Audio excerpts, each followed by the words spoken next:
हरे कृष्णा। लोग अक्सर ये प्रश्न पूछते हैं कि अगर हम भक्ति करेंगे तो फिर हमारे घर की जिम्मेदारियों को कौन निभाएगा।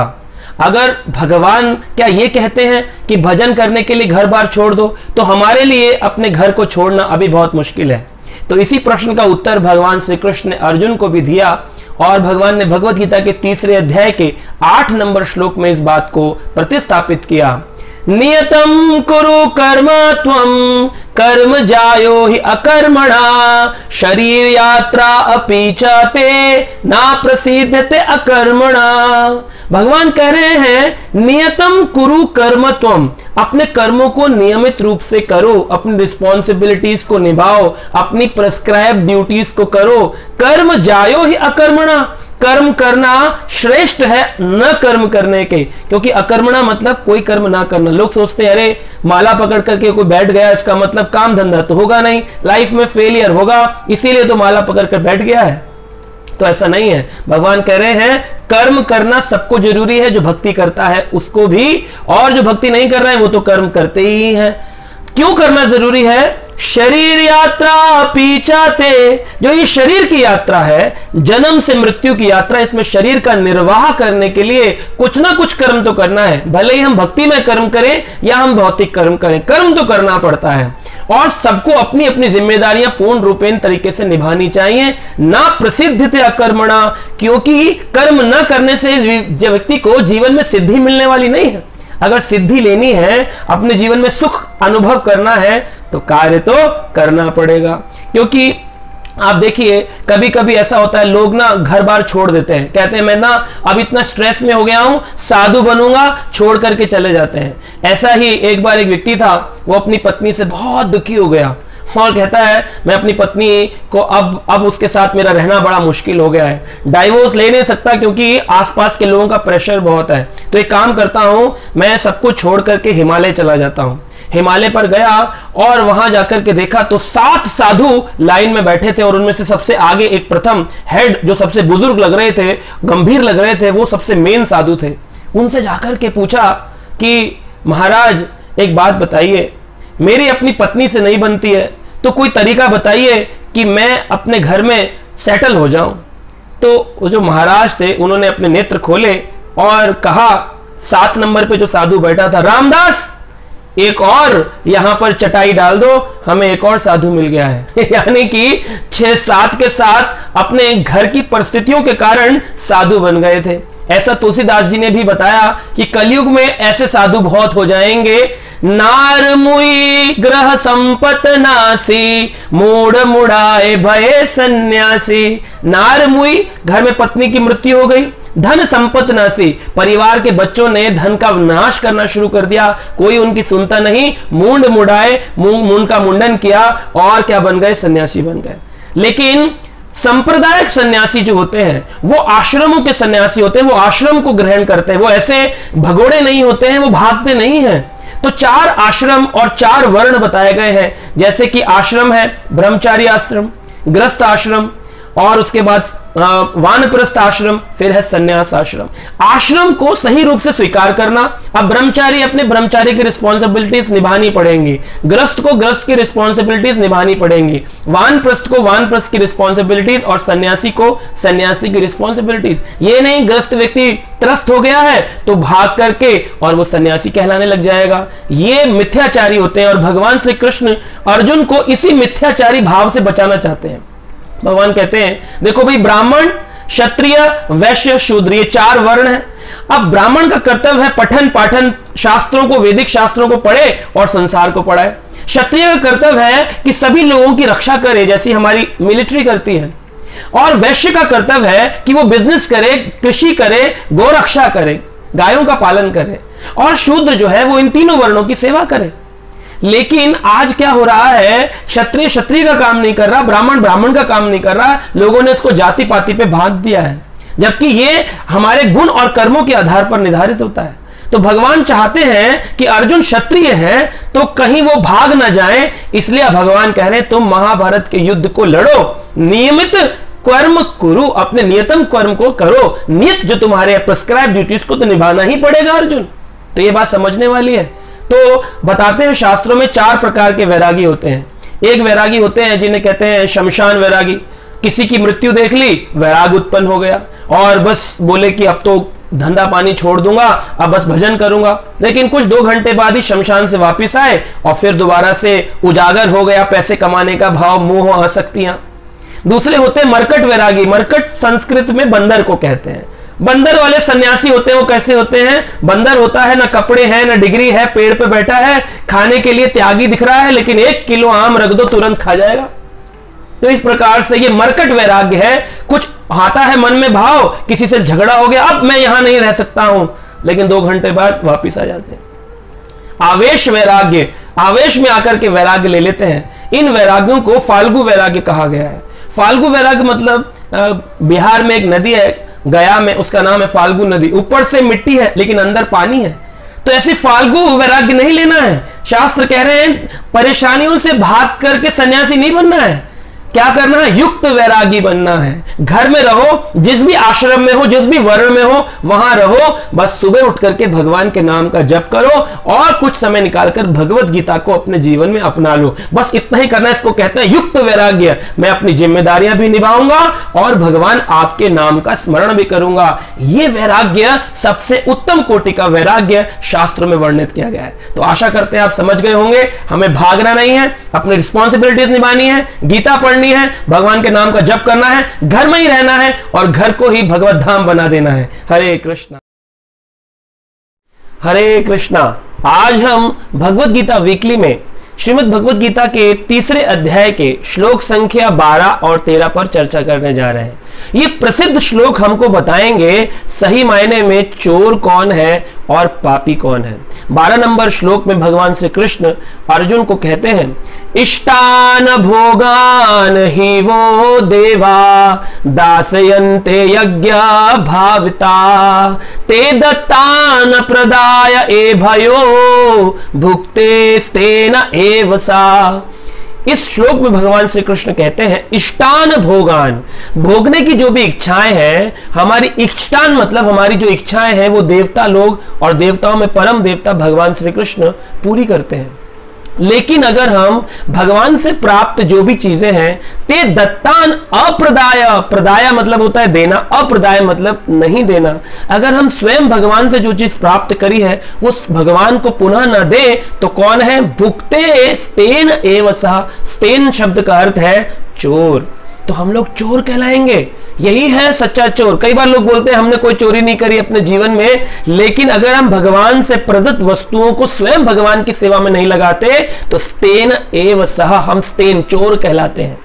आप कहेंगे कैसे समझे? उदाहरण के लिए आप देखकर देखें, एक कारपेंटर है बड़ई, उसको आपने घर में बुलाया और कहा हमारे घर की ना थोड़ा फर्नीचर बना दो, टेबल कुर्सी सारा सोफा सेट बनवाया आपने, उसके लिए लकड़ी दी, उसको कील, फेविकॉल, पेन, प्लाई सब कुछ आपने उसको दिया। उसने सब कुछ बड़ी सुचारू रूप से बनाया, लेकिन अंत में उसको लगा कि एक टेबल मैं अपने लिए ले चलता हूं, मेरे बच्चों को जरूरत है। सब कुछ उसी ने बनाया, लेकिन अब वो उठा करके ले जा रहा है तो आप उसको क्या कहेंगे? ए भाई रुको रुको, चोर, चोरी करते हो, हमारा सामान लेकर के जा रहे हो। वो कहेगा भाई हमारा सामान कैसा, ये तो मैंने ही बनाया है। लेकिन आप कहेंगे बनाया तो तुमने है, लेकिन इसको बनाने वाले तो हमें, सामान देने वाले तो हमें, हमसे पूछ करके ले जाते तो तुम्हें चोरी करने का पाप नहीं लगता। तो ये समझने वाली बात है। लोग बोलते हैं ये मकान तो मैंने बनाया, ये खाना तो मैंने अपनी नौकरी करके कमाया, ये तो मेरे खून पसीने की गाड़ी कमाई है। लेकिन इस संसार में कोई भी वस्तु आप देखें, यहां तक कि सूर्य की रोशनी आ रही है, हमारे कपड़े सूख जाते हैं, हमें विटामिन डी मिल जाता है, लेकिन अगर सूरज अपनी रोशनी बंद कर ले तो ना ही हमारे लिए फल फूल सब्जियां मिलेंगी, ना हमारे कपड़े सूखेंगे, ना हमें विटामिन डी मिलेगा और सब कुछ गड़बड़ हो जाएगा। एक कुछ घंटों के लिए, कुछ मुहूर्त के लिए सूर्य ग्रहण लग जाता है, उसी में सारी चीजें अपवित्र हो जाती हैं। तो सोचिए हर वस्तु अगर भगवान ने ही दी है, बाद में हमने उसको सब्जी के रूप में कुकिंग किया, पकाया उसको, लेकिन अगर वो वापस भगवान को नहीं दिया, चाहे वो खाना ही क्यों ना हो, तो हम चोर कहलाएंगे। जैसे गंगा जी का पानी बह रहा है, हम जाते हैं उसमें से एक बोतल पानी भरते हैं और ले आते हैं, सोचते हैं अरे ये तो फ्री फ्लो है। आपका एक पेन रखा हो आपकी टेबल पे, आपसे मिलने के लिए आपका मित्र आए और वो पेन अपनी जेब में लगा करके चला जाए, आप क्या कहेंगे? चोर। लेकिन वो व्यक्ति पेन चाहता था, उसको अच्छा लगा, तो क्या करना चाहिए था? वो पूछ लेता, भाई बहुत अच्छा लगा है, हमको भी दे दो ये पेन। वो कहेगा हाँ ठीक है आप ले जाओ, एज अ गिफ्ट आपको मैं देता हूं। बस यही करना है। जो भी वस्तु भगवान की इस प्रकृति में है वो भगवान को देकर के, उनसे इजाजत लेकर के अगर आप लेंगे तो उसमें फिर चोरी का पाप नहीं लगता है। देखिए, हमसे जाने अनजाने कई प्रकार के पाप तो वैसे ही हो रहे हैं। मनुस्मृति में 5 सुना मतलब 5 प्रकार के पाप बताए गए हैं। जैसे जब हम गैस जलाते हैं, कई प्रकार के कीड़े उसमें जल करके मर जाते हैं, अनजाने में हमको पाप लगता है। जैसे कि आटा पीसते हैं अपने खाने के लिए, तो आटा जब पीसा जाता है मशीनरी में तो उसमें कई प्रकार के कीड़े मर जाते हैं। जब झाड़ू लगाते हैं तो कितने सारे चींटी कीट पतंगे मर जाते हैं। जब हम मसाले कूटते हैं तो उसमें कई प्रकार के पाप हमसे हो जाते हैं। जब हम पानी का भरा हुआ घड़ा रखते हैं तो उसमें भी हमसे कई प्रकार के पाप होते हैं, क्योंकि नीचे चींटियां होती हैं और वो मर जाती हैं।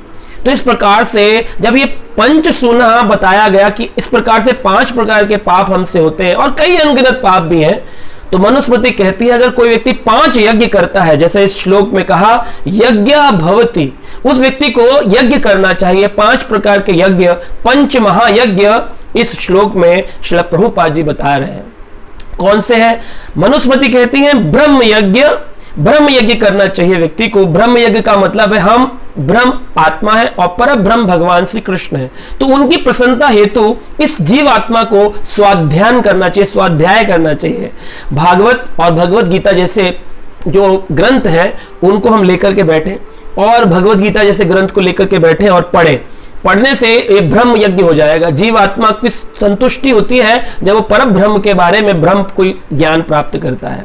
दूसरा है पितृ यज्ञ, अपने माता पिता पितरों को हम श्राद्ध कर्म करें और जीते जी उनकी सेवा करें और मरने के बाद उनके लिए श्राद्ध आदि कर्म करें, तो ये एक पितृ यज्ञ कहलाता है, ये भी बहुत जरूरी है।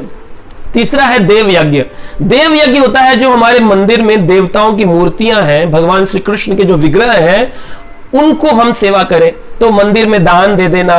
जैसे अभी चतुर्मास चल रहा है, इसमें विशेष आप दान दे सकते हैं मंदिर में दान देना, मंदिर में जाकर पूजा अर्चना करना या फिर घर में ही पूजा अर्चना करना, इसे देव यज्ञ कहते हैं। और फिर आता है भूत यज्ञ। भूत मतलब जितनी भी जीवात्माएं संसार में हैं उन सभी के लिए एक दया की भावना अपने मन में रखना। जैसे चींटियों के लिए आटा डाल देना, या फिर आप देखें कुत्ते को रोटी खिला देना, गाय को हरा चारा खिला देना, पक्षियों के लिए जो घर में जूटा गिर जाता है वही पक्षियों के लिए दाना डाल देना, पानी डाल देना। तो इस प्रकार से जब हम करते हैं तो इसे कहते हैं कि हाँ, इस व्यक्ति ने हर जीवात्मा के लिए सोचा है। ग्रस्त आश्रम में तो व्यक्ति को घर के बाहर आवाज लगानी चाहिए, कोई भूखा तो नहीं है, अगर कोई है तो पहले तुम खाओ बाद में हम खाएंगे। इस प्रकार से मनुस्मृति वर्णन करती है व्यक्ति को। और सबसे उत्तम है कि हम जो है ना मंदिरों में जाकर के आने वाले लोगों को प्रसाद वितरण करें, क्योंकि सबसे उत्तम है प्रसाद जो है वो भगवान का भोग लगा हुआ वो लोगों में बांटना। और 5वां यज्ञ है अतिथि यज्ञ। जो भी घर पर आए, विशेष करके वैष्णव लोग घर पर आए, तो ब्राह्मण लोग घर पर आए तो उन लोगों का सत्कार हो जल से और भोग से। ये 5 महायज्ञ बताए गए हैं। तो इस प्रकार से इन यज्ञों को करने से हमने अनजाने में अगर कोई सूना पाप किया है तो उससे मुक्ति हो जाती है। तो ये समझने वाली बात बड़ी इंपॉर्टेंट है। और अगले श्लोक में भगवान कहते हैं यज्ञ शिष्टा नशिनो संतो मुच्यन्ते सर्व कल्भिषे भुजन्ते ते तु अघम पापा ये पच्यन्ते आत्म कारणात्। यज्ञ शिष्टा अशन संतो, संतो मतलब है संत लोग, भक्त लोग जो है ना वो यज्ञ में भगवान को भोग लगा के जब अर्पित भोग प्रसाद रूप में बदल जाता है, जब भगवान के पास जाता है तो भोग है, भगवान उसको भोगते हैं। और जब भगवान श्री कृष्ण उसको भोग लेते हैं तो जो रेमिनेंट्स होते हैं, जो बचा हुआ होता है वो प्रसाद कहलाता है। और उससे मुच्यन्ते सर्व कल्भिषे, उससे सारे के सारे पाप से हम मुक्त हो जाते हैं। तो कलयुग में बड़ा सरल है, भगवान के लिए हम भोजन बनाएं उस चेतना से कि हम भगवान के लिए बना रहे हैं। भगवान के सामने उस थाली को रखें, उसमें वो चीज रखें जो भगवान श्री कृष्ण ग्रहण करते हैं, जैसे पत्रम पत्ते जो हो गए, जैसे शाक मूली सब्जियां, पुष्पम जैसे फूल गोभी और विभिन्न प्रकार के पुष्प, फलम कई प्रकार के फल, सेब केला, ये सब भगवान को दें। और तोयम दूध या जल या फिर जूस आदि, ये भगवान को चीजें पसंद है, यही लगाएं। चाय कॉफी नहीं पीते भगवान, भगवान अंडा लहसुन प्याज नहीं खाते भगवान, तो वो चीजें भगवान को नहीं दे, और जब भगवान को नहीं दे तो फिर हम तो खा ही नहीं सकते, क्योंकि हम तो वही खाते हैं जो भगवान को भोग लगने के बाद प्रसाद रूप में मिलता है। भुजन्ते ते तु अघम पापा, इस श्लोक में कह रहे हैं भगवान अघम, अघ मतलब पाप होता है और अघम मतलब घोर पापी होता है वो व्यक्ति। ये पचंती आत्म कारणात, जो अपनी टेस्ट बर्ड्स के लिए, अपने स्वाद के लिए चौमीन बना रहा है प्याज डाल के, छोले भटूरे बना रहा है प्याज डाल के, और कह रहा है अरे अरे भगवान को तो खाली ना किशमिश का भोग लगा दो, ये तो हमारे लिए है। ये पचंती आत्म कारणा, जो अपने लिए बनाता है, सही मायने में वो कौन है? अघम पापः, बहुत बड़ा घोर पापी है। अब कोई व्यक्ति कहेगा हम तो सादा जीवन उच्च विचार खाली खाना ही तो खा रहे हैं, लेकिन इस खाने में भी पाप है। भगवान को बिना दिए अगर कुछ ग्रहण किया तो ये सबसे बड़ी चोरी है। इसलिए इतने सारे यज्ञ नहीं कर सकते, कलयुग में खाली एक ही यज्ञ कर लो, हरे कृष्ण कृष्ण कृष्ण हरे हरे, हरे राम राम राम हरे हरे। बस इस मंत्र का जाप करिए और जो कुछ भी आप खाते हैं वो भगवान को भोग लगाइए। आप ना तो चोर कहलाएंगे न पापी बनेंगे। हरे कृष्णा हरे कृष्णा। आज हम गीता वीकली में चर्चा करने जा रहे हैं श्रीमद् भगवत गीता के 3 अध्याय का 21 नंबर श्लोक। क्योंकि आजकल लोग समाज में प्रश्न पूछते हैं कि समाज का इतना पतन क्यों हो रहा है, और इसी का उत्तर इस श्लोक में स्वयं भगवान श्री कृष्ण के द्वारा अर्जुन को दिया गया। भगवान कहते हैं यत यत आचरति श्रेष्ठस् तत्तत् एवेतरो जना सयत् प्रमाणात् कुरुतो लोकस्तत् अनुवर्तते। यत यत आचरति श्रेष्ठस्, जैसा जैसा आचरण श्रेष्ठ लोग करते हैं तब तब इतरो जनः, उसी प्रकार से समान लोग उस श्रेष्ठ पुरुष के आचरण का अनुगमन करते हैं। सयत् प्रमाणात् कुरुतो, और वो जो प्रमाण प्रस्तुत करते हैं लोकस्तत् अनुवर्तते, उसी का इस लोक में लोग पालन करते हैं। इसलिए एक बहुत बड़ी जिम्मेदारी होती है एक श्रेष्ठ व्यक्ति पर, एक लीडर पर, समाज के हेड के ऊपर। देखिए आज हमारे समाज के पतन का कारण है जितने भी नेता हैं, फिल्मी नेता कहें, पॉलिटिकल नेता कहें, सामाजिक नेता कहें, उसमें से अधिक जो है वो भौतिकता में लिप्त है, इंद्रिय तृप्ति में लिप्त है। कोई शास्त्र सम्मत चुनाव नहीं कर रहा है, शास्त्रों को नहीं पढ़ रहा है। इसी के कारण आज इतना पतन है। फिल्म देखते हैं लोग और उन्हीं को भगवान मानते हैं, उन्हीं को रात दिन उनका विचार करते हैं, उन्हीं का दर्शन करते हैं। अगर कोई व्यक्ति समझ ले कि इट्स अ फिक्शन, ये एक कहानी है, ये सच्चाई नहीं है, तो फिर वो व्यक्ति का जीवन बदल सकता है। लेकिन फिर भी लोग टेलीविजन को छोड़ना नहीं चाहते हैं और उन्हीं के अंदर रचे पचे रहते हैं, और उनको उन्होंने अपना नेता, अपना भगवान बनाया है। नेता शब्द नेत्र से आया है। नेत्र का मतलब होता है आंखें, लेकिन अगर नेता नेत्रहीन हो जाए तो फिर समाज किस दिशा में जाएगा? श्रीमद् भागवत में बहुत सुंदर तरीके से सप्तम स्कंद के 5वें अध्याय 31 नंबर श्लोक में कहा गया, अंधा यथा अंधेरा उपनीयमाना।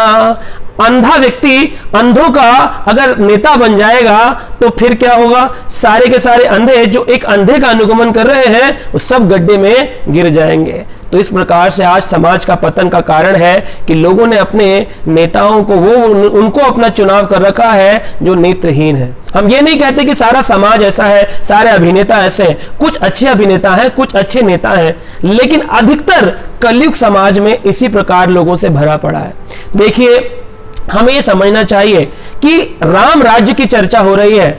आज अयोध्या में भगवान राम का मंदिर बनाने का विषय चल रहा है। सब चाहते हैं भगवान राम का मंदिर बने, राम राज्य आए, लेकिन राम राज्य अगर हम चर्चा करते तो हमें सीखना चाहिए। भगवान राम जब वनों में विचरण कर रहे थे तो हनुमान से उन्होंने एक बार पूछा, हनुमान तुम्हें क्या लगता है इस संसार में जो सबसे सुंदर चरण किसके हैं?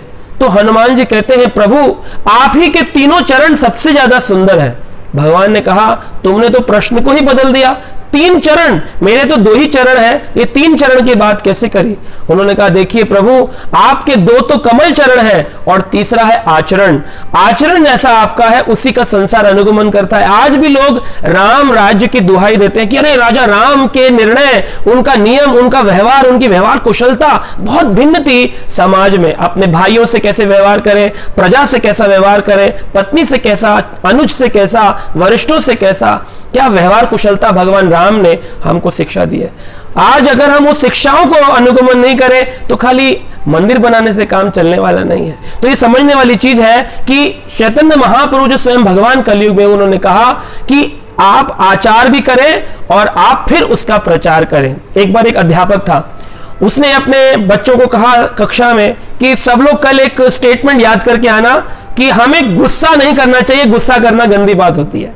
और दूसरे दिन फिर अध्यापक ने सभी शिष्य जनों से पूछा, अच्छा आप लोग तो याद करके आए होंगे ना कि गुस्सा करना गंदी बात है। तो सब बच्चों ने बोला हाँ मास्टर जी याद हो गया। एक बच्चे से पूछा तो तुम्हें याद हुआ? कहा नहीं मुझे याद नहीं हुआ। कहा इसमें क्या मुश्किल है, मुझे क्रोध नहीं करना चाहिए, एक वाक्य है, इसमें इतना मुश्किल क्या जो तुम्हें याद नहीं हुआ? कहा नहीं मास्टर जी समझ नहीं आया मुझे, तो मेरे को जो समझ नहीं आता वो फिर याद भी नहीं होता। कहा तुम कैसी बात कर रहे हो, इतनी सी बात तुम्हारी समझ में नहीं आती, चलो इस बेंच पे खड़े हो जाओ, अब तो समझ में आया? कहा नहीं मास्टर जी अभी समझ नहीं आया। हाथ आगे करो, शंटियां मारी, अब समझ में आया? कहा अभी भी समझ नहीं आया। तो उस बच्चे से मास्टर ने कहा क्यों समझ में नहीं आ रहा तुम्हारे? बच्चा कहता है मास्टर जी आपने कल कहा क्रोध करना गंदी बात है और आप खुद इतना क्रोध कर रहे हैं, तो मैं यही सोच रहा था क्रोध को वश में पाना कितनी मुश्किल बात है। वाक्य बोलना तो सरल है लेकिन अपनाना बहुत मुश्किल है। उसी प्रकार से श्री चैतन्य महाप्रभु ने कहा कि कोई मंत्र दे रहा है संसार में कि मंत्र ये होते हैं, मंत्र पौराणिक है, मंत्र ऐसे हैं, कई तो मंत्र दे रहे हैं, कोई पुराण बता रहे हैं कि इस प्रकार के पुराण को पढ़ो, इस प्रकार के पुराण को पढ़ो, लेकिन मूल शास्त्र क्या कहते हैं, आचार्य परंपराएं क्या कहती हैं, उसका ज्ञान हमको नहीं है। इसीलिए कोई साधु ज्ञानी हो सकता है लेकिन वो प्रचार नहीं करता। तो जो लोग भजन करते हैं, अपना स्वाध्याय करते हैं, उनको कहते हैं भजनानंदी, और जो लोग प्रचार करते हैं उनको कहते हैं गोष्ठानंदी। तो कुछ लोग गोष्ठानंदी है, प्रचार कर रहे हैं लेकिन आचरण बेकार है। कुछ लोग अपना आचरण तो बहुत अच्छा है, वृंदावन के वृक्षों के नीचे बैठे हैं, हिमालय के पर्वतों में बैठे हैं, लेकिन संसार में प्रचार नहीं कर रहे। तो चैतन्य महाप्रभु कहते हैं हमको आचार भी करना है और प्रचार भी करना है, तभी तो समाज बदलेगा, वरना समाज तो अंधे जो है उनका अनुगमन कर रहा है।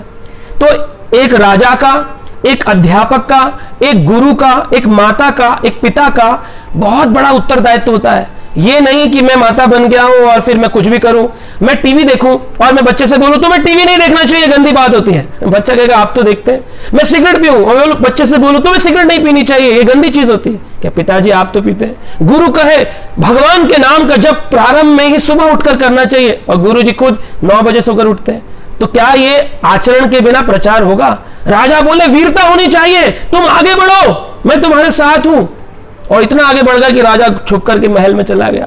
तो क्षत्रिय का मतलब है शौर्यम वीरम तेजम, उसमें तेज होना चाहिए, वीरता होना चाहिए, शौर्य होना चाहिए, लेकिन आज ऐसे राजा नहीं मिल रहे हैं। इसीलिए भगवान श्री कृष्ण इसी अध्याय के 23 नंबर श्लोक में कहते हैं यदि ही अहम न वर्तयम जातु कर्माणि अतंद्रतः मम वर्ताम अनुवर्तन्ते मनुष्याम पार्थ सर्वशः। हे पार्थ, इस संसार में लोग मेरा अनुगमन करेंगे, कलयुग में लोग गीता पढ़ेंगे और कृष्ण के ऊपर देखेंगे वो भगवान है, और मैंने जो कार्य किए होंगे उन्हीं को अनुसरण करने की कोशिश करेंगे। देखिए, इसीलिए भगवान को आवश्यकता नहीं कि ग्रस्त जीवन में जाएं। भगवान तो त्रिगुणातीत हैं, वो संसार की जितनी भी पुरुष है, जितनी भी स्त्रियां हैं, वो सभी उनके द्वारा भोगने योग्य है, क्योंकि कृष्ण एक भोक्ता है, संसार भोग्य है। सभी स्त्रियां हैं, बस एक ही कृष्ण पुरुष है। लेकिन फिर भी संसार में ग्रस्त जीवन का ज्ञान देने के लिए भगवान ने 16,108 रानियों को अपने द्वारका महल में रहने की इजाजत दी। सबके लिए एक एक महल बनाया। नारद जी एक बार द्वारका आए तो देखकर हैरान रह गए। जिस महल में प्रवेश करते हैं वहां पर रानी के अनुरूप कृष्ण वहां विराजमान है। किसी को चाहिए कि कृष्ण हमारे साथ खेलें, उनके साथ कृष्ण बैठ करके खेल रहे हैं। किसी को चाहिए हमारे साथ बैठ करके शास्त्र विचार करें, तो वहां भगवान शास्त्र विचार कर रहे हैं। किसी को चाहिए कि भगवान हमारे पुत्र परिजनों के साथ बैठ करके कुछ गंभीर विषयों पर चर्चा करें, तो नारद जी देखकर हैरान थे। जिस महल में जाते हैं वहां भगवान का वैभव प्रकाश रूप 16,108 रूपों में भगवान ने विभक्त किया। अब भगवान ने ग्रस्त जीवन कैसे गुजारना चाहिए अपनी पत्नी के लिए, बच्चों के लिए, वो सब शिक्षाएं प्रदान करें। इसलिए भगवान कह रहे हैं यदि अहम न वर्तयम, अगर मैं इसको वर्तन नहीं करूंगा, जातु कर्माणि अतीन्द्रिय, इसलिए बड़े ही ध्यान पूर्वक अर्जुन मुझे अपने निर्णय लेने पड़ते हैं, क्योंकि मम वर्ता मनुष्यम में, मनुष्य मेरे ही कार्य का अनुगमन करेंगे। लेकिन फिर भी इसमें एक अंतिम हमें ज्ञान लेना चाहिए कि कृष्ण के द्वारा जो किया गया कार्य है उसका हमें अनुसरण नहीं करना चाहिए। उसकी शिक्षा तो ले सकते हैं लेकिन अनुसरण नहीं। क्यों? भगवान ने तो 16,108 स्त्रियों के लिए अपने 16,108 रूपों में विस्तार किया। क्या हम कर सकते हैं? लोग कहते हैं कृष्ण तो 16,108 रानी रख सकते हैं, हमने अगर 2 पत्नी रख ली तो क्या दिक्कत है? अजी दिक्कत यह है कि आप एक हैं और आपने 2 पत्नी रखी। अगर आप अपने को 2 रूप में भाग सकते हैं तो आप 2 पत्नी रख सकते हैं, 2 क्या आप 20 भी रख सकते हैं, लेकिन आप भगवान का अनुसरण नहीं कर पाएंगे क्योंकि वो दिव्य है और आप वो बद्ध जीव हैं। भगवान जो है वो दिव्य है, उनकी दिव्यता का अनुसरण नहीं किया जा सकता। इसलिए भगवान हमको शिक्षा देते हैं भगवत गीता के रूप में कि क्या करना योग्य है और क्या करना योग्य नहीं है। इसलिए आशा करते हैं आप भगवान के दिए ज्ञान का अपने जीवन में अनुसरण करेंगे, भगवान की इमिटेशन करने की कोशिश नहीं करेंगे और उनसे जो ज्ञान मिला है उससे अपने जीवन को सुचारू रूप से चलाएंगे। गीता वीकली देखते रहेंगे। हरे कृष्णा हरे कृष्णा। आज हम भगवत गीता वीकली में एक स्पेशल प्रश्न लेने वाले हैं। लोग पूछते हैं हमारी सक्सेस और फेलियर ये किसके हाथ में है? क्या ये मेरे एफर्ट्स पर निर्भर करता है या नसीब में भगवान ने ऐसा लिख दिया है? तो आइए आज इस प्रश्न का उत्तर देने का प्रयास करते हैं। भगवान ने भगवत गीता के 3 अध्याय के 27 नंबर श्लोक में इस वचन को पूर्ण किया है। भगवान कहते हैं प्रकृते क्रियामनानि गुणे कर्माणि सर्वशः अहंकार विमूढ़ात्मा कर्ताहमिति मन्यते। प्रकृति क्रियामणानि, प्रकृति सारे कार्य करती है, सक्सेस और फेलियर। कैसे? प्रकृति क्रियामणानि गुणे कर्माणि सर्वशः, 3 गुणों के संग में, सतोगुण रजोगुण तमोगुण, इन 3 गुणों की रस्सी से हम बंधे हुए हैं। प्रकृति का सारा काम करती है लेकिन अहंकार विमूढ़ आत्मा, विमूढ़ मतलब होता है मूर्ख। अहंकार में, ईगो में एक मूर्ख व्यक्ति को लगता है कर्ता अहम, आई एम द डूअर, कर्ता अहम इति मन्यते, वो ऐसा मानता है। इसी प्रकार से हम देखें तो 2 प्रकार के लोग संसार में हैं, भौतिकवादी, अध्यात्मवादी। भौतिकवादी जो सदा हर काम को अपनी इंद्र तृप्ति के लिए करते हैं, खाना बनाएंगे तो अपनी खुशी के लिए, घूमने जाएंगे तो अपनी खुशी के लिए, और अध्यात्मवादी जो काम करते हैं वो हर काम करते हैं कृष्ण की प्रसन्नता के लिए, भगवान की प्रसन्नता के लिए। तो दोनों में क्या भेद है? एक भौतिकवादी व्यक्ति जब कोई प्रयास करता है, एफर्ट्स करता है, तो उसमें इतना घुस जाता है, उसके फल से इतना आसक्त हो जाता है और जैसे ही सक्सेस मिलती है क्रेडिट खुद लेना चाहता है। कहता है मैंने अपनी मेहनत से कर दिखाया, मैंने अपनी मेहनत से ये मकान बनाया, मैंने अपनी मेहनत से ये फैक्ट्री बनाई, मैंने अपने जीवन को कहां से कहां लाके रख दिया, अपने बच्चों को मैंने अमेरिका पढ़ने के लिए भेजा। अहंकार विमूढ़ात्मा कर्ता अहम इति मन्यते। ये अहंकार में तो बोल रहा है व्यक्ति मैं लेकिन यही व्यक्ति के साथ जब फेल हो जाए, कोई व्यक्ति फेलियर आ जाए जीवन में, तो क्या होगा इनके जीवन में? ये भौतिकवादी व्यक्ति भगवान पर दोषारोपण करते हैं, इस प्रभु ने मेरे साथ ऐसा क्यों कर दिया, और ऐसा सदमा लग जाता है कि उस सदमे से बाहर ही नहीं निकल पाते हैं और वो लोग कई प्रकार के रोगग्रस्त हो जाते हैं। लेकिन वही अध्यात्मवादी के साथ क्या होता है? अध्यात्मवादी व्यक्ति सोचता है कि अगर सक्सेस हो जाए, भगवान मैं अयोग्य था लेकिन फिर भी आपने मुझे इतना कुछ प्रदान कर दिया, आपकी जय हो जय हो जय हो। और फेल हो जाए, प्रभु आप मुझे शिक्षा देने के लिए ऐसा मेरे साथ कर रहे हैं। जैसे एक छोटा बच्चा है, उसको माता पिता अगर गला खराब हो जाए तो एक कड़वी औषधि पिलाते हैं। बच्चा जानता है ये दवाई मेरे भले के लिए है। ऐसे ही भक्त जानता है अगर कोई कष्ट मुझे मिल रहा है, मैं अगर फेल हो रहा हूं तो इसमें भी भगवान का हाथ है और भगवान मुझे शिक्षा देना चाहते हैं। क्योंकि भगवान ऋषिकेश है, हमारी इंद्रियों के स्वामी है। इसलिए एक भक्त जानता है, एक अध्यात्मवादी जानता है ऋषिकेश ऋषिकेण सेवनम, उस ऋषिकेश की, उस इंद्रियों के स्वामी की सेवा करना जीवन का कर्तव्य लक्ष्य होना चाहिए। लेकिन एक भौतिकवादी व्यक्ति कहता है भगवान की सेवा करने की क्या जरूरत है, अपनी मेहनत से हम पाएंगे, अपनी मेहनत से हम पाएंगे, हम होंगे कामयाब एक दिन। अजी देखिए एक बात बताएं आपको, प्रयास करने से अगर सब कुछ मिल रहा होता तो हर आदमी व्यक्ति रईस क्यों नहीं बन जाता? एक लेबर है, रात दिन मेहनत करता है, ईंट उठाता है, फिर भी वो लक्ष्मीपति क्यों नहीं बन पाता? क्योंकि आप ये जानते नहीं है, प्रकृति क्रियामणानी, प्रकृति ये काम करती है कृष्ण की अध्यक्षता में। भगवान कृष्ण कहते हैं मया अध्यक्षेण प्रकृति सूयते सा चराचरम, ये जो चर और अचर प्रकृति है मेरी अध्यक्षता में काम करती है। और उस प्रकृति के 3 गुणों में हम बंधे हुए हैं। एक व्यक्ति जो डांट खा रहा है और एक व्यक्ति जो डांट रहा है, ये दोनों प्रकृति के गुणों में बंधे हैं। जो डांट रहा है वो व्यक्ति आज इस व्यक्ति के कर्म का फल इसे दे रहा है कि तूने पिछले जन्म में मुझे डांटा, आज मैं तुझे डांट रहा हूं। तो जो डांट खा रहा है और जो डांट रहा है दोनों प्रकृति के गुणों में बंधे हुए हैं।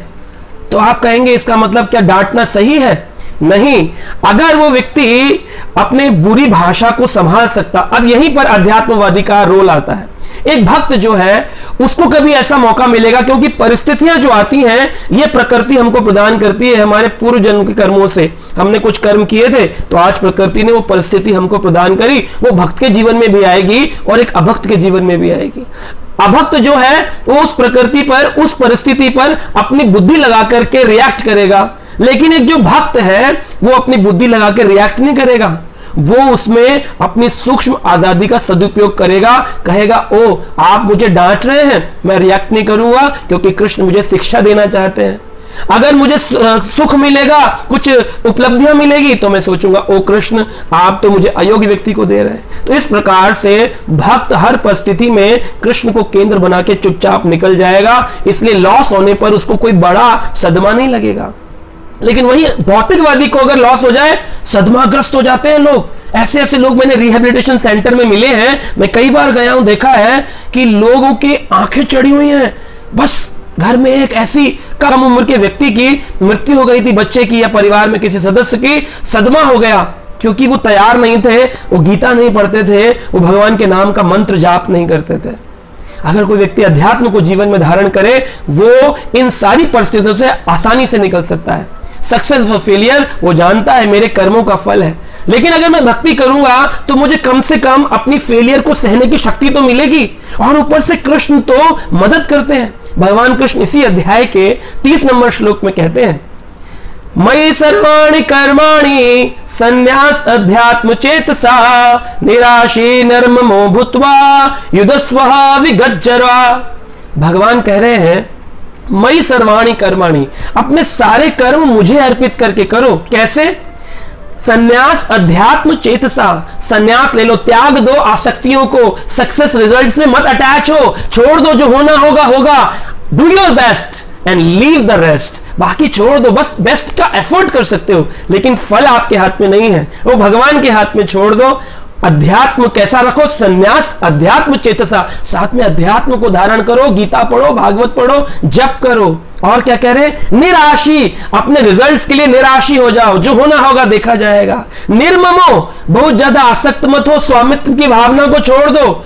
बच्चे को मैं बड़ा करके मैं समझदार बनाऊंगा, मैं नहीं हूं, ये मैं की भावना निकाल दो। निर्ममो, ममत्व समाप्त कर दो, स्वामित्व समाप्त कर दो। भूत्वा युधस्व विगज्वर, और साथ में आलस को त्याग दो।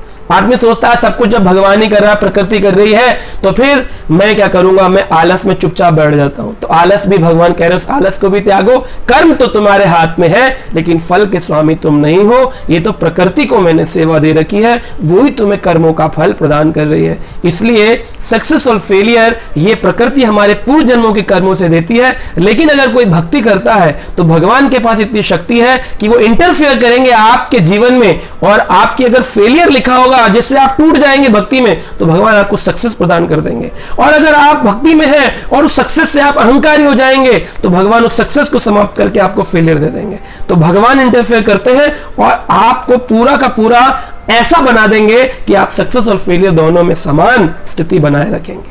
तो आप आशा करते हैं आप समझ गए होंगे और सक्सेस और फेलियर में दुखी नहीं होंगे, जीवन को आनंद में जिएंगे। हरे कृष्णा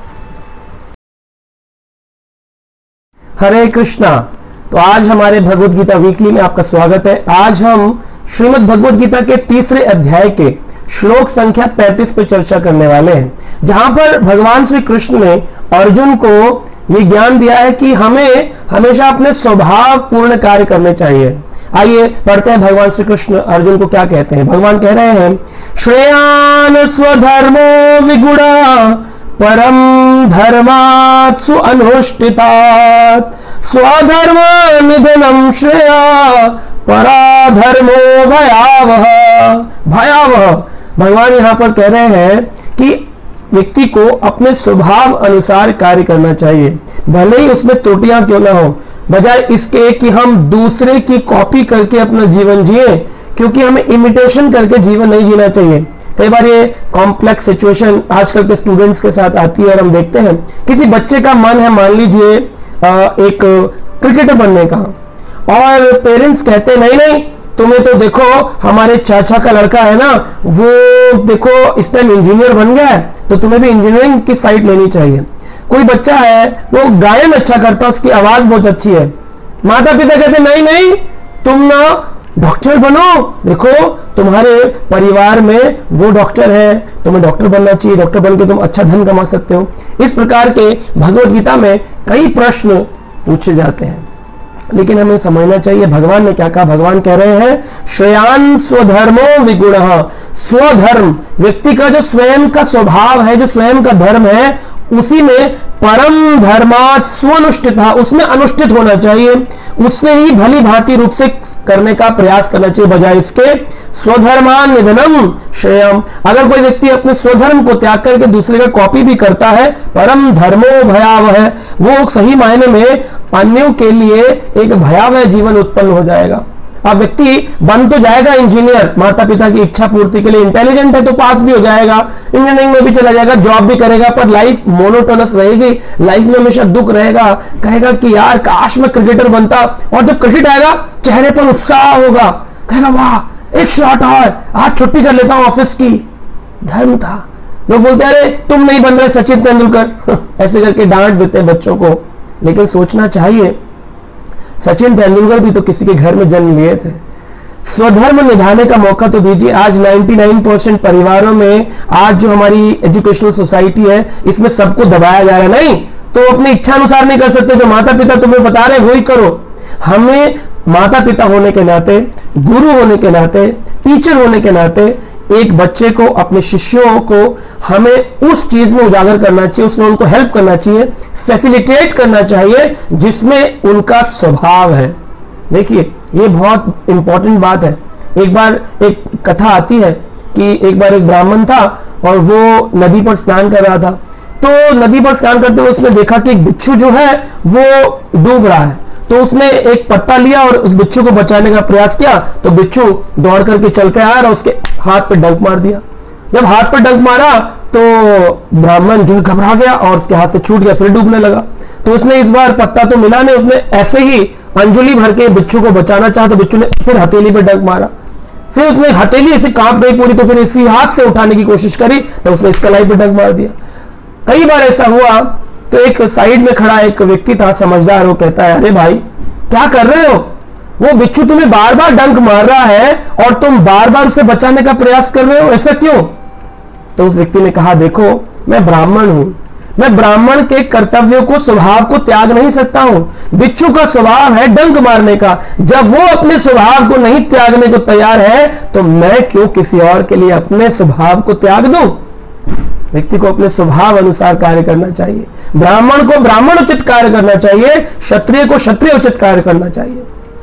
ब्राह्मण से ये एक्सपेक्टेशन होती है कि एक ब्राह्मण जो है वो सदाचारी हो, सत्यवादी हो, विनम्र हो। एक क्षत्रिय से ये एक्सपेक्टेशन होती है कि इसके अंदर बल होना चाहिए, शक्तिशाली होना चाहिए, शौर्य होना चाहिए, वीरता होनी चाहिए। अब क्षत्रिय है तलवार लेके तो खड़ा है, लेकिन है ना ऐसे हरे कृष्णा जी हरे कृष्णा, अब मैं तलवार नहीं चलाऊंगा, मैं तो विनम्र बन गया हूं, ब्राह्मण बन गया हूं, तो ये क्षत्रिय है।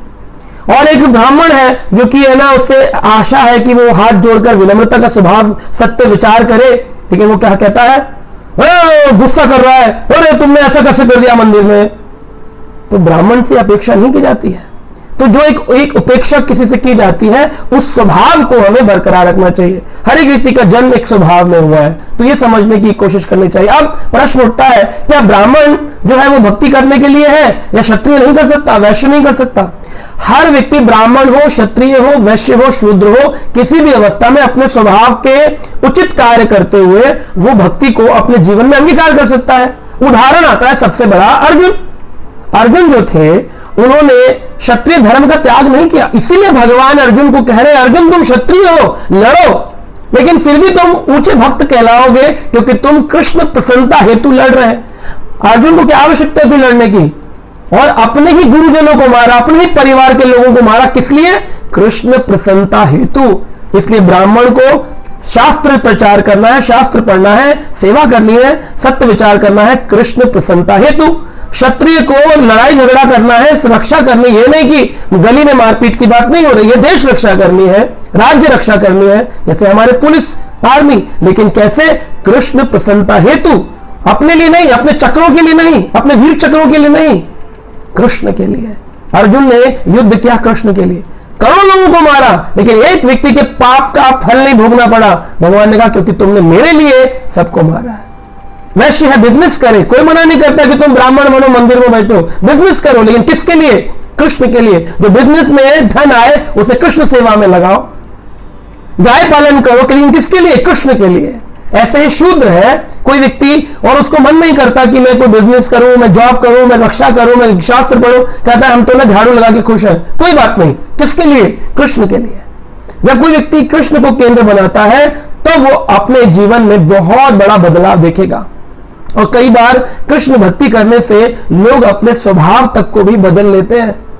शास्त्र में आता है कि जो विश्वामित्र ऋषि थे वो क्षत्रिय घर में जन्म हुआ था, लेकिन बाद में उन्होंने कृष्ण भक्ति करने के लिए अपने को ब्रह्म ऋषि बना लिया, ब्राह्मण बना लिया।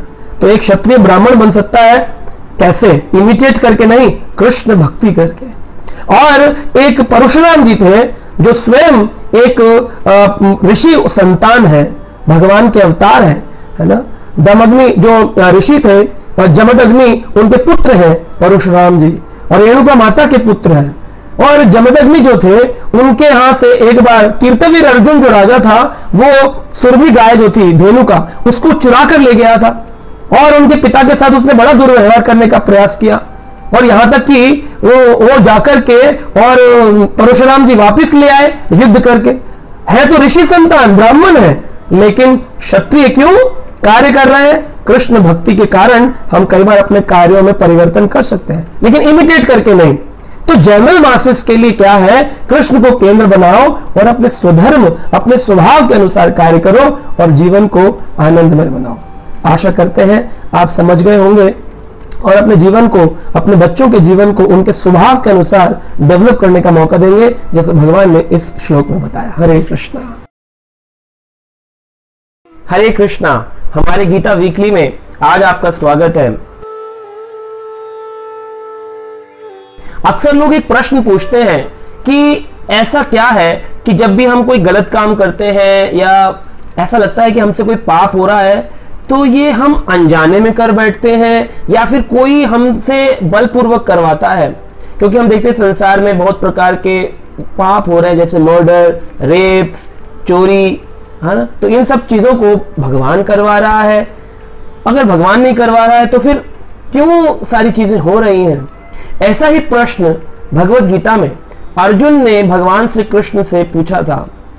अर्जुन पूछते हैं, अनिच्छन् अपि वर्ष्णहे बलाते वा नियोजितः। अर्जुन प्रश्न पूछ रहे हैं, अनिच्छन् अपि वर्ष्णेहे वृष्णिवंशी, अनिच्छन् न चाहते हुए भी बलात् इव नियोजितः। ऐसा लगता है कोई बलपूर्वक हमसे पाप करवा रहा, हमसे गलत काम करवा रहा है, न चाहते हुए भी हमारा मन उस गलत चीज की प्रति चला जाता है।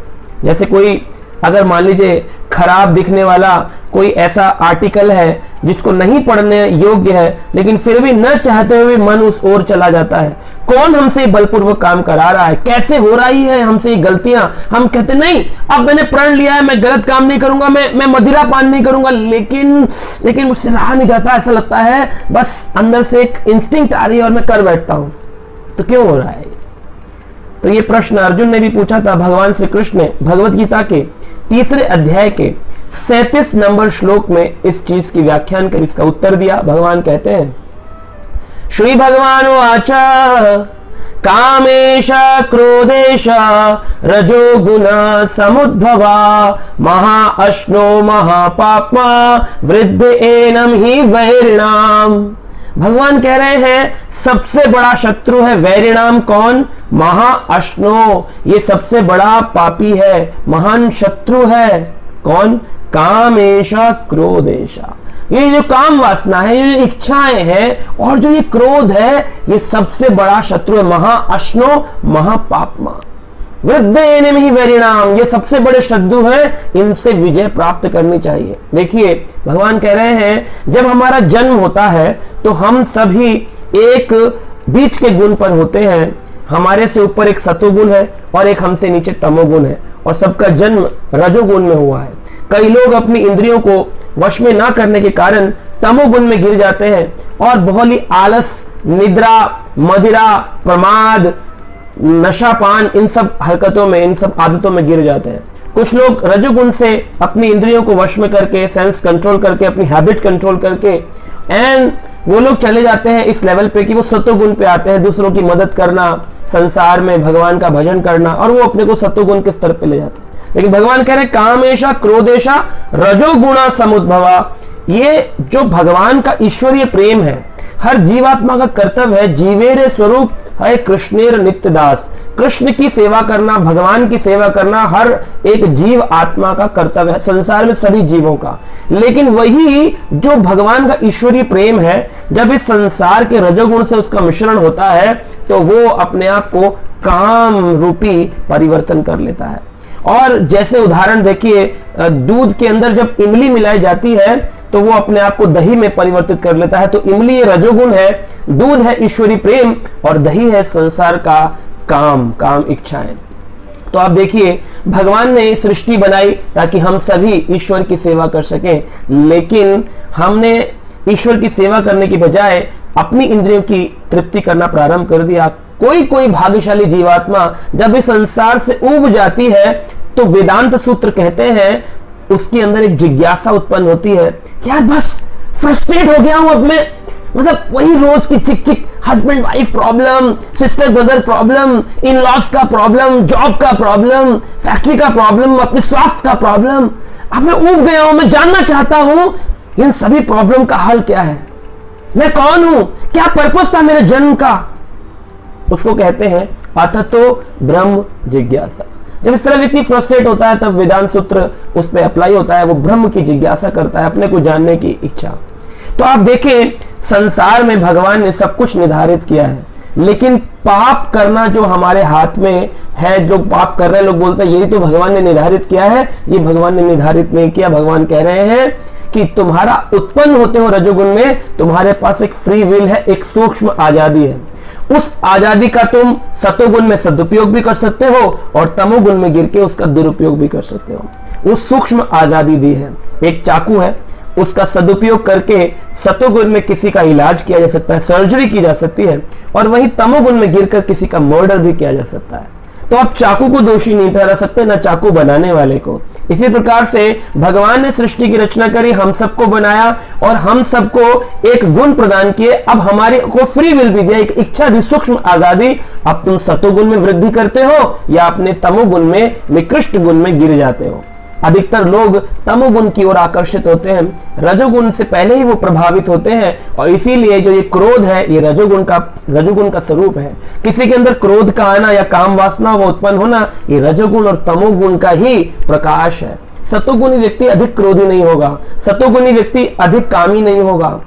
कहते हैं जब व्यक्ति के अंदर बहुत सारी काम भावना इच्छाएं होती हैं और वो पूरी ना हो तो उसमें क्रोध उत्पन्न होता है। क्रोध आने पर इस संसार में वो इतना क्रोध करता है क्योंकि वो चाहता है मेरी ये चीज पूरी क्यों नहीं हो रही, मेरी इच्छा पूरी क्यों नहीं हो रही, और उसका मोह और गहरा हो जाता है। दही के समान बहुत गहरा अटैचमेंट हो जाता है, उसका मोह उत्पन्न होता है, और इस मोह के कारण पुनः इस संसार में आना पड़ता है, बार बार इस संसार में आना पड़ता है। तो आप देखिए, काम से क्रोध, क्रोध से मोह और मोह से पुनर्आगमन, इस संसार में दोबारा आना पड़ेगा। तो इसीलिए आपका जो क्रोध है और ये काम इच्छाएं हैं, इनको आप भगवान की सेवा में लगाइए। लोग कहेंगे अरे क्रोध भी तो भगवान ने दिया है, ये काम भी तो भगवान ने दिया है, सब कुछ तो भगवान ने दिया है। भगवान ने दिया है, लेकिन साथ में सूक्ष्म आजादी दी है इसका सदुपयोग करने के लिए। आप कहेंगे क्रोध का भी सदुपयोग हो सकता है, काम का भी सदुपयोग हो सकता है। हाँ, भगवान ने गीता में ही कहा, धर्म अविरुद्धो भूतेषु कामो अस्मि भरत ऋषभ। हे भरत ऋषभ, हे भरतवंशी, हे अर्जुन, धर्म अविरुद्ध हो, जो धर्म के विरुद्ध नहीं है, धर्म के अगेंस्ट नहीं है, ऐसा काम भी मेरी सेवा ही है। जैसे घर में संतान की उत्पत्ति करना और उन संतानों को कृष्ण भावना भवित भक्त बनाना, उनको भगवान के मंदिर ले जाना, उनको अच्छे संस्कार देना, धर्म अविरुद्ध हो, क्योंकि ये धर्म के विरुद्ध नहीं है। भूतेषु कामोऽस्मि, मैं ही काम हूं। सोचिए, भगवान कह रहे हैं गीता में, मैं ही काम हूं। अपना प्रकाश बता रहे हैं, अपना ऐश्वर्य बता रहे हैं। और क्रोध, क्रोध भी भगवान से आया है, भगवान की सेवा में इस्तेमाल किया जाना चाहिए। कोई आपको उल्टा बोले, आपको सहनशील होना चाहिए, ठीक है, कह दिया। लेकिन कोई हमारे भगवान को, हमारे ग्रंथों को, हमारे धर्म को, सनातन धर्म के प्रति अगर कोई बात उपहास की करता है, जैसे हम देखते हैं आजकल कई टीवी सीरियल्स बन रहे हैं जिसमें उपहास किया जा रहा है भगवान की लीलाओं का, हंस रहे हैं लोग, कॉमेडियंस कॉमेडी कर रहे हैं, उन लोगों के प्रति हमें क्रोध व्यक्त करना चाहिए, लीगल एक्शंस लेने चाहिए। हाँ? तो जैसे हनुमान जी का उदाहरण आता है, श्रील प्रभुपाद कहते हैं हनुमान जी में भी क्रोध था, भगवान के द्वारा दिया गया। इतने बड़े साधु, इतने बड़े संत हैं, इतने बड़े भगवान के प्रतिनिधि हैं जिनकी सभी पूजा करते हैं, मंदिरों में पूजा होती है। वो हनुमान भी जब गए रावण के पास और उसने बोला कि अरे वानर आया है हमसे लड़ने के लिए, इसकी पूंछ में आग लगा देंगे, इसको ऐसा कर देंगे। हनुमान जी सहन करते रहे, ठीक है, मुझे ही तो बोल रहा है, भगवान का सेवक हूं, सब कुछ सुनने को तैयार हूं, मेरा लक्ष्य निर्धारित है राम सेवा।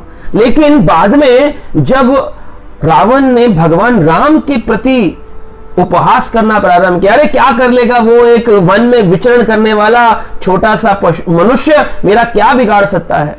रावण ने जब इस प्रकार से राम को बोला, छोटा सा मनुष्य, और अभी तो उसे समुद्र पार करके आना है, कैसे समुद्र पे वो आएगा चल करके, एक मनुष्य मेरा क्या कर लेगा, मैं जानता नहीं है, मैं तीनों लोगों का स्वामी हूं, मैंने स्वर्ग पर विजय प्राप्त करी है, प्रकांड विद्वान हूं। इस प्रकार से जब वो बोल रहा था राम भगवान के खिलाफ, तब हनुमान जी को क्रोध आया। और जब उसकी हनुमान जी की पूंछ में आग लगाई गई तो हनुमान जी ने पूरी लंका को दहा कर दिया। हर वर्ष हम भी दहा करते हैं, लंका बनाते हैं, और नकली रूप में लंका दहन का कार्यक्रम होता है रामलीलाओं में। तो आप सोचिए, जो ये लंका दहन किया, ये क्रोध व्यक्त किया क्योंकि राम का उपहास किया। इसलिए क्रोध को अगर राम की सेवा में, भगवान के भक्त या मंदिर की सेवा में लगाया जा सके तो वो क्रोध भी भगवान की सेवा में नियुक्त किया जा सकता है। लेकिन क्रोध एक होता है, क्रोध आ जाना, हमारे लिए किसी ने कुछ बोल दिया, अरे तुम मोटे दिखते हो, पतले दिखते हो, कम कमाते हो, तुम तो साधु हो, तुम तो पुजारी हो, ऐसे करके कुछ उपहास कर दिया और हम क्रोध करने लगे, मेरे ऐसे कैसे तुमने बोल दिया। तो ये सही मायने में क्रोध का दुरुपयोग है। तो हम काम और क्रोध का सदुपयोग कर सकते हैं और अपनी इच्छाओं का सदुपयोग कर सकते हैं, और इस प्रकार से हम सदा सतोगुण में ठाकुर जी की सेवा कर सकते हैं। हरे कृष्ण। हरे कृष्णा। गीता वीकली में आपका स्वागत है। आज हम एक विशेष प्रश्न पर चर्चा करेंगे। लोग बोलते हैं, क्या मैं कभी अपने मन को सशक्त बना सकता हूं? क्या मैं अपने कभी मेमोरी को शार्प कर सकता हूं? आइए सुनते हैं भगवान श्री कृष्ण ने अर्जुन को गीता के 3 अध्याय के 42 नंबर श्लोक में इसी बात को समझाया है। भगवान कहते हैं, इंद्रियाणि पराणि आहो इंद्रभ्य परमं मनः मनसस्तु परा बुद्धि बुद्धे परतस्तु सा। भगवान ने 4 चीजों का वर्णन किया इस श्लोक में, इसको 4 भाग में बांटा जाए। इंद्रियाणि पराणि आहो, इस संसार में सबसे ज्यादा हमारे शरीर में शक्तिशाली हैं इंद्रियां। 5 ज्ञान इंद्रियां हैं, ये आंखें, ये नाक, ये जिह्वा, ये कान और ये त्वचा। ये 5 सेंस ऑर्गन्स, नॉलेज एक्वायरिंग, जिनसे हम ज्ञान लेते हैं। इंद्रियाणि पराणि आहु, ये सबसे श्रेष्ठ हैं, इस पूरे शरीर को खींचती हैं, गाना सुनने के लिए कान खींचते हैं, फिल्में देखने के लिए आंखें खींचती हैं, सुगंध पाने के लिए नाक खींचती है, स्वाद चखने के लिए जिह्वा खींचती है, स्त्री पुरुष आपस में संसर्ग करने के लिए, स्पर्श करने के लिए ये त्वचा खींचती है संसार में। तो इस तरह से इंद्रियां सबसे शक्तिशाली है हमारे शरीर में। उसी प्रकार से लेकिन इंद्रियों से भी शक्तिशाली कौन है? इंद्रियाणि पराणि आहु इंद्रभ्य परमम मनः। मन इन इंद्रियों से श्रेष्ठ है। मन इन 5 इंद्रियों को वश में कर सकता है, लेकिन मन अगर वश में ना हो तो फिर ये 5 इंद्रियां भी वश में नहीं होंगी। और मन से ऊपर क्या है? मनः परतस्तु बुद्धि। बुद्धि जो है ये मन से श्रेष्ठ है। बुद्धि जो इंटेलिजेंस जिसे कहते हैं, मन को कहते हैं माइंड और बुद्धि को कहते हैं इंटेलिजेंस। तो इंटेलिजेंस जो है ये हमारे माइंड से भी ज्यादा श्रेष्ठ है। और इंटेलिजेंस से भी ज्यादा, बुद्धि से भी ज्यादा श्रेष्ठ क्या है? बुद्धे परतस्तु सा। बुद्धि से परे क्या है? परतस्तु स मतलब आत्मा, सोल, यानी कि हम। अब इसको एक उदाहरण से समझते हैं। जैसे एक रथ है, उस रथ के अंदर 5 घोड़े हैं, उन घोड़ों को खींचने वाली एक लगाम है और लगाम को खींचने वाला एक सारथी है जो कि एक रथ को चला रहा है, और सारथी के पीछे बैठी सवारी रूपी आत्मा। अब रथ जो है ये शरीर है, 5 घोड़े ये 5 हमारी ज्ञान इंद्रियां हैं, और जो लगाम है ये हमारा माइंड यानी मन है, और सारथी यानी कि बुद्धि है, और उसके पीछे बैठी जो हमारी सवारी है यानी कि वो आत्मा यानी कि हम। इस शरीर रूपी यंत्र आरूढ़ी माया, या इस माया रूपी यंत्र पर आरूढ़ होकर के एक आत्मा यात्रा कर रही है, जन्म से मृत्यु की यात्रा, और 5 घोड़े जो है इंद्रियों के वो इन्हें खींच रहे हैं। अब समझने वाली बात यह है कि मान लीजिए ये शरीर एक फैक्ट्री के समान है, एक उदाहरण ले रहे हैं, फैक्ट्री के समान है। इसके अंदर आत्मा मालिक है और बुद्धि उसका पुत्र है और मन उसका जनरल मैनेजर है, और उसमें जो 5 इंद्रियां हैं वो वर्कर्स हैं। अब अगर मालिक सो जाए, अगर उसका पुत्र सो जाए, वो ध्यान ना रखे फैक्ट्री का, तो जो जनरल मैनेजर है मन, वो पावर ऑफ अटर्नी अपने नाम करा सकता है और फिर वर्कर्स को वो करवाएगा जो वो चाहता है। इसलिए मन जो है ये इंद्रियों को खींचता है। तो आप समझ रहे हैं। और रथ में अगर सारथी सो जाए, सवारी कुछ गाइडेंस ना दे, तो लगाम ढीली हो जाने पर इंद्रियां भागेंगी। तो इसलिए सारे संसार का जो गड़बड़ हो गया है इसलिए कि मालिक रूपी आत्मा और बुद्धि ये दोनों सो गई हैं।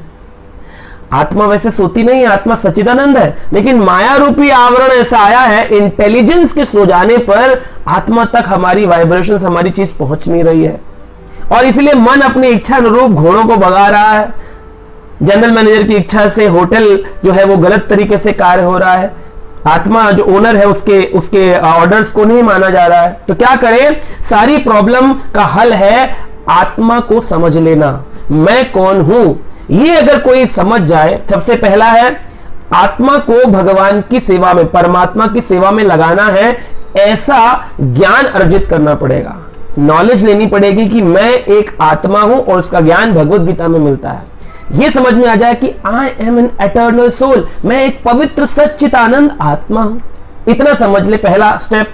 दूसरा स्टेप है कि जो ये बुद्धि है, इंटेलिजेंस, इससे हम ये जाने कि आत्मा की स्वाभाविक स्थिति क्या है, ये आत्मा सच्चिदानंद क्यों कहलाती है।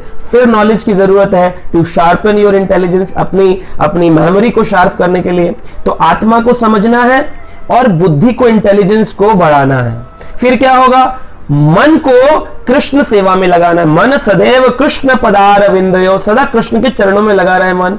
ये तीसरा स्टेप है, मन को कृष्ण भावना विविध कार्यों में लगाना, जैसे जप करना, गीता पढ़ना, मंदिर जाना, मंदिर में दान देना, मंदिर में विग्रह का दर्शन करना। इस तरह से ये जो कार्य है ये मन को इंगेज करना है परमात्मा की ओर। जब हम ये इंगेज करते हैं तो बुद्धि शार्पन होती है। बुद्धि शार्पन होगी तो फिर हम समझ पाएंगे मेरी स्वाभाविक स्थिति क्या है, और फिर मैं आत्मा रूप में परमात्मा की सेवा कर पाऊंगा। और फिर जो ये इंद्रियां हैं ये जब फिर मन के अनुसार चलेंगी, मन बुद्धि के अनुसार और बुद्धि आत्मा के अनुसार, तो हमारा रथ जो है वो बिल्कुल सुचारू रूप से रोड पे चलेगा, और हमारा जो होटल है वो भी परफेक्टली काम करेगा। इन इंद्रियों को कई बार सांप के रूप में भी दर्शाया गया शास्त्रों में कि ये सांप होते हैं। और अगर हमने, लोग बोले जरूरत क्या है टू स्पिरिचुअलिटी में जाने की, पढ़ने की, आत्मा को समझने की, लाइफ मस्त तो चल रही है। ये जो इंद्रियां हैं, कभी कोई व्यक्ति मोबाइल देख रहा है, गेम देख रहा है, देखते जा रहा, न्यूज चैनल देखते जा रहा, इंद्रियां खींचेंगी, और ये सांप के अनुसार है, जिसकी इंद्रियां हैं उसी को डस लेंगी। सांप जो होते हैं वो सपेरे, अधिकतर 90% सपेरों की मृत्यु सांप के डसने से होती है। उन्हीं के जहरीले सांप उनको डस लेते हैं। कभी कभी जब वो सांप पकड़ने जाते हैं उनको पता नहीं चलता और सर्प उनको डस लेते हैं। तो हम भी इन इंद्रियों के साथ, इन सर्प रूपी इंद्रियों के साथ खेल रहे हैं, कभी भी किसी भी वक्त हमको डस सकती हैं। तो क्या करें?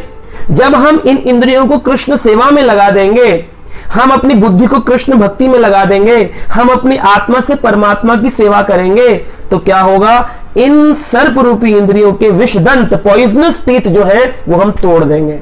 फिर ये हमको डस नहीं सकती। इंद्रियां रहेंगी तो ये त्वचा तो रहेगी लेकिन भक्तों का स्पर्श करेगी, ये आंखें तो रहेंगी लेकिन सदा कृष्ण का दर्शन करना चाहेंगी, ये नाक तो रहेगी लेकिन इससे तुलसी के पत्र की सुगंध लेना चाहेगी, ये जिह्वा तो रहेगी लेकिन भगवान का नाम जप करेगी और प्रसाद ग्रहण करेगी, ये कान तो रहेंगे लेकिन कृष्ण कथा सुनने के लिए ललायत रहेंगे। तो इसका मतलब हमारी सब कुछ कंट्रोल में चल रहा है, अन्यथा हमारा इस संसार में अपने मन को सशक्त बनाना असंभव है।